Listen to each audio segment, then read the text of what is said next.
Good morning, my dear students. Today we learn chapter 1 crop production and management. Okay सबसे पहले आप लोगों को पता है कि हम लोगों को बेसिक नीड कौन कौन से चीज़ों की होती है. देखा जाए तो हमें बेसिक नीड होती है हाउस, फूड और वाटर, एयर. इन चीज़ों की बेसिक नीड होती है. फूड में अगर देखा जाए तो फूड के बिना हमारी सबसे नेसेसरी बेसिक नीड है. Food gives us energy to do work और बॉडी को ग्रोथ करता है. अच्छा, फूड हमें कहाँ से मिलता है? फूड हमें मिलता है प्लांट्स से. तो प्लांट्स जो होता है, एक इसकी सबसे बड़ी चीज़ होती है वो होता है, एक कहते हैं ना प्लांट्स जो होता है वो उसकी जो जहाँ से मिलता है वो बहुत बड़ी, जो कहते हैं ना क्रॉप वही होता है. यानी प्लांट्स जो बहुत बड़े एरिया के अंदर, यानी एग्रीकल्चर कहते हैं. Okay, we all need food to survive. हम सबको फूड की नीड होती है सर्वाइव करने के लिए. और जो फूड होती है वो हमें प्लांट से मिलता है, और बिना फूड के हम लोग लाइफ नहीं. तो सबसे पहले इंडिया के अंदर जो होता था, तो ये प्लांट्स सबसे जो प्राइमरी जो चीज़ होती थी वो था इंडिया के अंदर, वो प्राइमरी एग्रीकल्चर था, जिससे लोग इसके ऊपर डिपेंड थे. यानी एग्रीकल्चर सबसे पहले करते. तो लोगों को पहले धन दौलत की ज़रूरत नहीं थी, फूड की नीड थी, और एग्रीकल्चर ही सबसे पहला उनका बिजनेस था. वो उसी के ऊपर डिपेंड थे, सिर्फ वो प्लांट्स को उगाते थे और अपना 2 टाइम का खाना का व्यवस्था करते थे. और ये जो था, अब क्या होता है, एग्रीकल्चर जो होता है एक बहुत बड़े लैंड के ऊपर जब क्रॉप उगाई जाती है, फसल उगाई जाती है. एग्रीकल्चर किसे कहते हैं? जब एक बहुत बड़ा लैंड, बहुत बड़ा एरिया जहाँ पे खूब सारी फसलें उगाई जाती है, दैट्स कॉल्ड क्रॉप. अच्छा, क्रॉप खाली उगाना और एग्रीकल्चर करना एक सिंपल नहीं है, दिस इज़ वेरी कॉम्प्लिकेटेड. अगर देखा जाए तो क्रॉप्स को लगाना, उसको मैनेज करना, उसको ध्यान देना, सारी तैयारियां करना, ये एक बहुत बड़ा प्रोसेस है. तो इसके बारे में आज हम पढ़ेंगे कि कैसे कैसे प्लांट्स को लगाया जाता है, क्रॉप्स की कैसी तैयारी की जाती है, किन किन चीज़ों की रिक्वायरमेंट होती है. अगर आपको देखा जाए तो ये लगता है कि बहुत सिंपल है, बट नॉट अ सिंपल. इसके अंदर बहुत सारे कॉम्प्लिकेशंस रहते हैं, बहुत सारी चीज़ों का ध्यान रखना पड़ता है, तब जाके एक क्रॉप्स मैनेज होता है और क्रॉप का प्रोडक्शन होता है.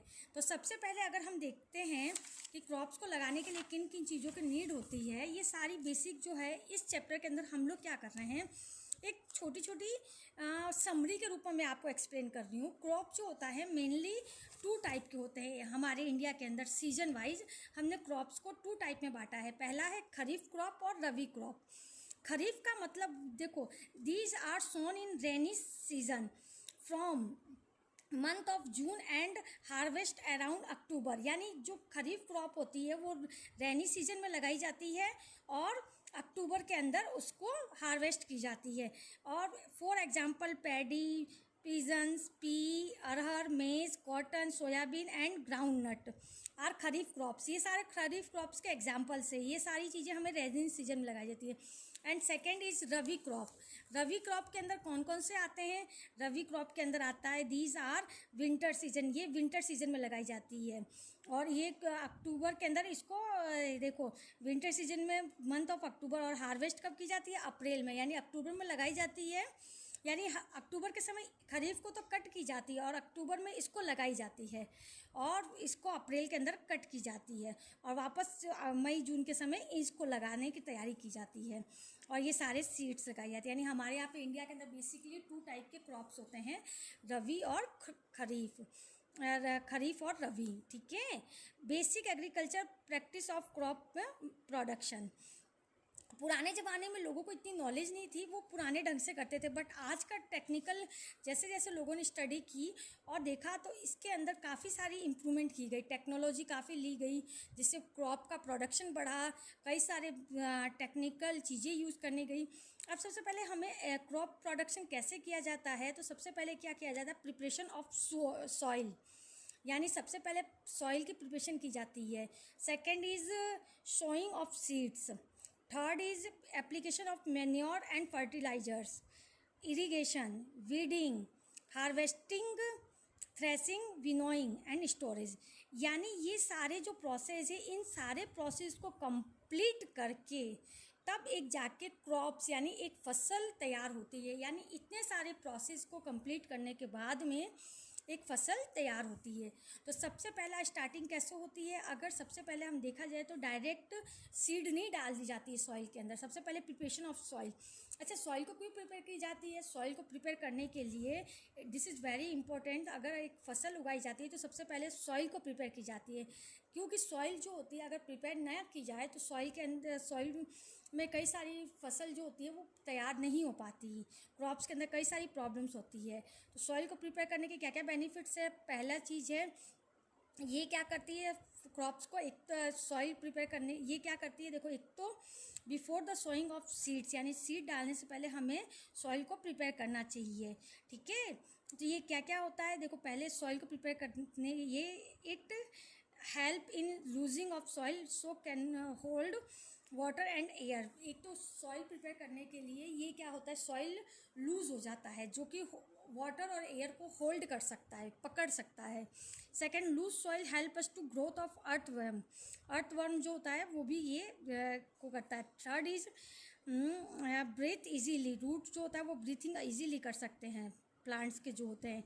It helps in easy penetrations of roots of seedling, nutrition rich, और it helps to removing the weeds और अपरूटिंग दैम। यानी ये सारे प्रिपरेशन ऑफ सॉइल का क्या रीज़न है, क्यों की जाती है? ताकि एक तो वो लूज़ हो सके सॉइल, जिससे कि उसके अंदर एयर और वाटर बहुत ज़्यादा हो सके। सेकेंड इज़ अर्थवर्म को ग्रोथ करने के लिए। थर्ड इज़ ब्रीथिंग इजीली होता है, रूट की ग्रोथ इजीली हो जाती है, और वो रूट ऊपर की तरफ कहते हैं ना, नीचे की तरफ इजीली ग्रोथ होती है। यानी रूट जितना बढ़ेगा तो क्रॉप्स भी इजीली ग्रोथ हो पाएगी।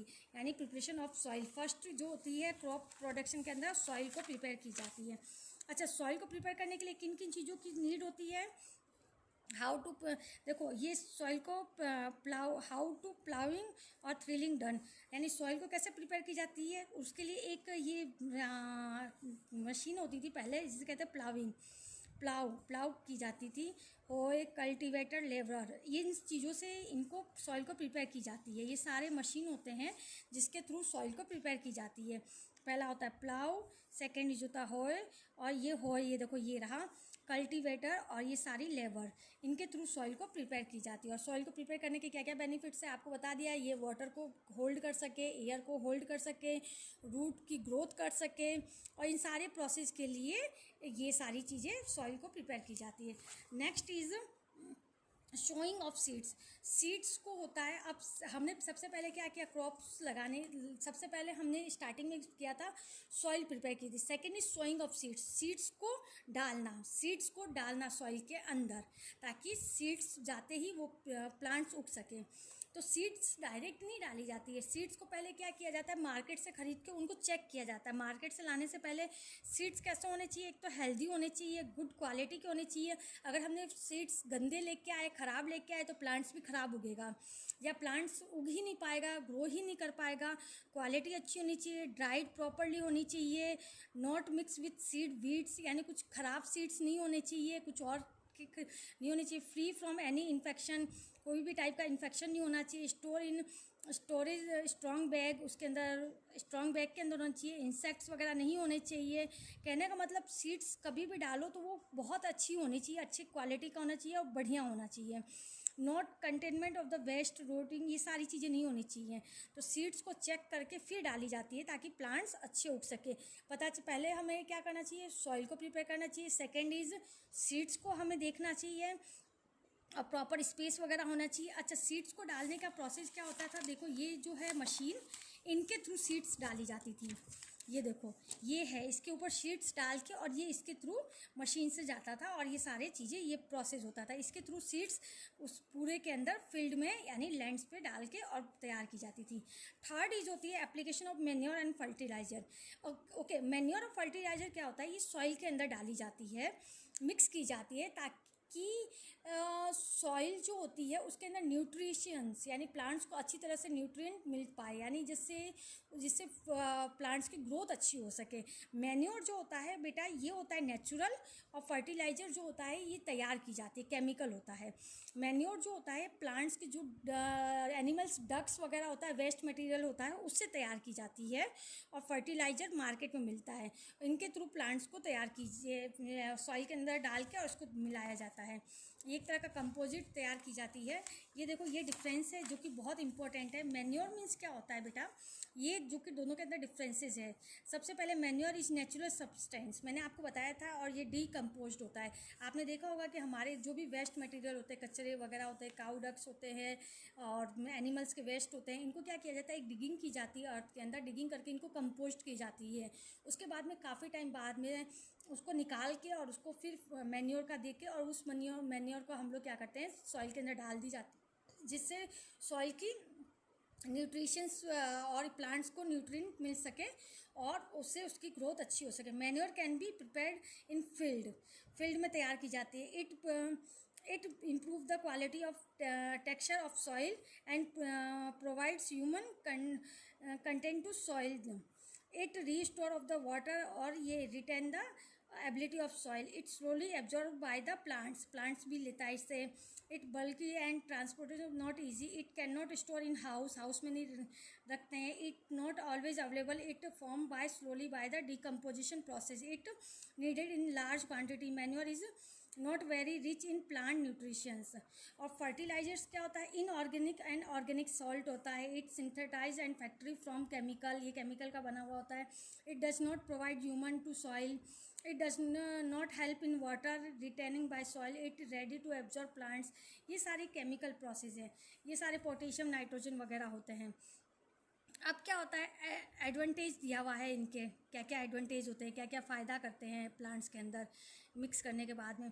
फिर क्रॉप रोटेशन, अच्छा बेटा this is very important, crop rotation करके उगाने चाहिए।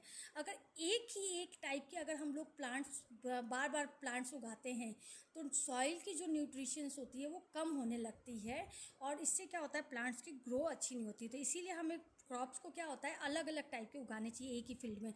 जैसे एक ही फील्ड में, जैसे हमने मान लो इस बार कॉटन लगा दिया, तो नेक्स्ट टाइम में हमने मस्टर्ड लगा दिया, उसके बाद में उसके नेक्स्ट टाइम में हमने वापस से कॉटन लगा दिया, फिर मस्टर्ड लगा दिया। ऐसे हमें चेंज कर करके प्लांट्स को लगाना चाहिए ताकि उसकी सॉइल की न्यूट्रिशंस बनी रहे। उसके बाद में है plants increase fertility of soil. ये आप लोगों ने पढ़ा होगा बेटा, ये अपनी पी प्लांट का है। सेकेंडरी, ये सारी प्राइमरी रूट, सेकेंडरी रूट, ये क्या करते हैं, नाइट्रोजन को इंक्रीज कर रहे हैं कंपाउंड। इरिगेशन, नेक्स्ट होता है इरिगेशन। सबसे पहले हमने क्या किया, सॉइल प्रिपेयर किया, सेकेंड सीड डाली, थर्ड हमने क्या किया, मैन्योर और फर्टिलाइजर डाला, फिर हम इरिगेशन होता है प्लांट्स को वाटर देना। वाटर इज़ की द क्रॉप प्रोडक्शन, यानी जब तक वाटर ना दी जाए तो प्लांट्स ग्रो नहीं कर सकता। तो दिस इज़ वेरी इंपॉर्टेंट। अच्छा, सिर्फ थोड़ा सा अमाउंट थोड़ी होता है, इरिगेशन के लिए बहुत लंबा चौड़ा चाहिए होता है प्लांट्स को खूब, क्योंकि बहुत बड़े एरिया में ये प्लांट्स उगाई जा रही है, क्रॉप्स उगाई जा रही है, तो इरिगेशन के लिए बहुत बड़े अमाउंट में चाहिए होता है वाटर। तो दैट्स कॉल्ड इरिगेशन, यानी supply of water to plants, that's called irrigation. अच्छा, ट्रेडिशनल मेथड के अंदर लोग क्या करते थे पहले, पुली सिस्टम ऑफ मोट, ये सारी सिस्टम थे, ढेकली वगैरह, रहट, इनके द्वारा दी जाती थी। लेकिन अब क्या हो गया, टेक्निकल यूज़ होने लग गया। इसमें क्या होता था, देखो ये जो थे ये सारे पुराने मेथड थे, ट्रेडिशनल मेथड थे, जैसे पुली सिस्टम, मोट, ये देखो चैन पंप, रहट, ये देखो ये सारे मेथड थे, ढेकली। इन मेथड के अंदर क्या होता था बेटा, पानी बहुत ज़्यादा वेस्ट होता था, वाटर बहुत ज़्यादा वेस्ट होता था, ये ट्रेडिशनल मेथड के अंदर। तो अब क्या हो गया, मॉडर्न इरिगेशन मेथड यूज़ होने लगे। इसमें क्या होता था, प्लांट्स को तो सिर्फ 30 या 40% प्लांट्स यूज़ होता था, बाकी सारे वाटर जो थे वो वेस्ट जाते थे। अगर आप यहाँ ध्यान दो तो यहाँ पे सिर्फ क्या हो रहा है, मोट के अंदर यहाँ से ये जो फार्मर है ये पानी दे रहा है, लेकिन ये पानी फील्ड तक जाते हुए, यानी एग्री क्रॉप तक जाते जाते तक कई सारा पानी यहाँ सॉइल ऑब्जर्व कर दे रहा है और जो कि वेस्ट होता जा रहा है, और यहाँ पर भी ऐसे देखो तो वेस्ट हो रहा है। तो इनसे बचने के लिए आजकल हम लोग modern method of irrigation start होने लग गया, जिसमें स्प्रिंकल सिस्टम हो गया, ड्रिप सिस्टम हो गया। इसमें अगर आप ध्यान से देखो तो ये पाइप के मेथड के थ्रू क्या हो रहा है, सिर्फ डायरेक्ट पाइप के थ्रू जा रहा है, और जिसमें प्लांट्स के अंदर ही जितनी रिक्वायरमेंट है उतनी ही पानी जा रही है और बाकी पानी वेस्ट नहीं हो रहा है। ये मॉडर्न टेक्निक्स है जिसमें, और इसका मेन मेथड क्या है, मेन बेनिफिशियल ये है कि पानी वेस्ट ना हो। ओके तो हमने क्या क्या पढ़ा, पहला पढ़ा preparation of soil, second is sowing of seeds, third is manure, 4 is irrigation, and number 5, ये देखो 5 पॉइंट दिया, रिमूवर ऑफ वीड्स। अब क्या होता है, जहाँ पे क्रॉप्स लगाई जाती है वहाँ पे अननेसेसरी अनवांटेड प्लांट्स भी लुक जाते हैं, that's called weeds. Unwanted plants को रिमूव करना, अगर वो नहीं किया जाए तो क्या होता है, जो भी हम न्यूट्रिशंस डाल रहे हैं, मैन्योर डाल रहे हैं, जो भी हम वाटर इरिगेशन में डाल रहे हैं, तो वो क्या होता है, अनवांटेड प्लांट्स जो कि हमें नहीं चाहिए वो ले लेते हैं, और जो मेन प्लांट्स जो हमें क्रॉप चाहिए वो उनकी ग्रोथ नहीं हो पाती है। तो वो क्या होता है कि उनको हटाया जाता है, अनवांटेड प्लांट्स को रिमूव करना, दैट्स कॉल्ड वीड्स। तो उनको हटाने को कहा जाता है वीडिंग प्रोसेस, यानी अनवांटेड प्लांट्स जो कि अननेसेसरी प्लांट्स भी उग जाते हैं, ग्रो करने लगते हैं, उनको रिमूव करने को वीडिंग कहा जाता है, वो भी हटाई जाती है वहाँ से। नहीं तो क्या होता है, जो मेन प्लांट्स हैं उनकी ग्रो नहीं हो पाती है। उसके बाद में हमारा नेक्स्ट प्रोसेस आता है 6 नंबर, हार्वेस्टिंग। हार्वेस्टिंग अब उसके बाद में हमारा प्लांट जो होता है वो तैयार हो जाता है, हमारी क्रॉप्स तैयार हो जाती है, अब उसकी कटिंग की जाती है, that's called harvesting. Harvesting is the removal of cutting crops after maturity, यानी प्लांट्स की ग्रो के बाद में उसकी कटिंग करनी, दैट्स कॉल्ड हार्वेस्टिंग। हार्वेस्टिंग में प्लांट्स की कटिंग हो रही है, देखो ये सारे प्रोसेस है कंबाइन, और ये सारे इनके द्वारा प्लांट्स की कटिंग होती है। फिर होता है थ्रेसिंग। थ्रेसिंग के अंदर क्या होता है, सिर्फ उनके जो भी हमारे को है सीड्स वगैरह वो अलग कर दी जाती है और प्लांट्स को अलग कर दी जाती है, यानी अनवांटेड जो उसमें से चीज़ें हैं उसके बाद में अलग होता है। फिर होता है winnowing. Winnowing is a process जिसमें क्या होता है, एयर के थ्रू हम लोग क्या करते हैं, जितने भी लाइट और हैवी, लाइट होता है वो तो क्या होता है एयर के थ्रू अलग चले जाते हैं, और हैवी जो होता है जो भी हमें चाहिए होता है वो हम एक तरफ इकट्ठे हो जाते हैं, जो कि वीट के अंदर आप लोगों ने अपने घर में देखे होंगे। This is called winnowing process. इसमें हैवी और लाइट मटेरियल को सेपरेट किया जाता है। और लास्ट में क्या होता है, फार्मर इसको क्या करते हैं, स्टोर करके रखते हैं। स्टोरेज भी बहुत एक तरह की प्रॉब्लम्स होती हैं, अगर स्टोर भी ढंग से ना किया जाए तो हमारे जितने भी क्रॉप्स हैं वो ख़राब हो सकते हैं। फॉर एग्जांपल, अगर स्टोरेज में आपने अपने घर में देखा होगा, आपके पेरेंट्स वगैरह कई बार ईयरली कोई सामान लाते हैं तो उसके अंदर कीड़े मारने की दवा वगैरह डाल के रखते हैं। अगर स्टोरेज ढंग से नहीं रखी जाए तो उसमें क्या लग जाते हैं, हार्मफुल चीज़ें आ जाती है। तो इसको बचाने के लिए लोग क्या करते हैं, उसमें डालते हैं। तो देखो स्टोरेज भी ढंग से रखना पड़ता है, अगर नहीं रखे तो उसमें मॉइस्चर हो जाता है, अगर रेन आ गई तो रेन से भी ख़राब हो सकता है, बर्ड्स वगैरह भी खा जा देंगे। तो स्टोर भी प्रॉपर होना चाहिए, और फिर उसको वो लोग मार्केट में बेचने जाते हैं, और इस तरह से क्रॉप का पूरा मैनेजमेंट दिया हुआ है। तो आप लोगों ने देख लिया कि पहली चीज़ तो अगर हम इस टेबल को ध्यान से देखें तो टेबल में है क्रॉप्स, क्रॉप माइंड में के अंदर यही है, क्रॉप 3 टाइप की होती है, खरीफ, रबी और जायद। जो मैंने बीच में टाइम बताया था ना आपको, देखो एक था हमारा अप्रैल और बीच में 2 मंथ्स का, उसमें जायद लगाई जाती है, अगर आप लोगों ने ध्यान से देखा होगा तो। फिर उसके बाद में है एग्रीकल्चर। एग्रीकल्चर में प्रिपरेशन ऑफ सोइल होता है, फिर सोइंग सीड्स होता है, फिर 3rd नंबर मैन्योर डालते हैं, फिर इरिगेशन होता है, 5 में वीडिंग होती है, 6 में क्रॉप को प्रोटेक्ट किया जाता है, फिर हार्वेस्टिंग की जाती है, और फिर उसके बाद में प्रिजर्व और स्टोरेज की जाती है, यानी सॉइल को तैयार करना, और उसके बाद में ये सारी। Thank you, bye.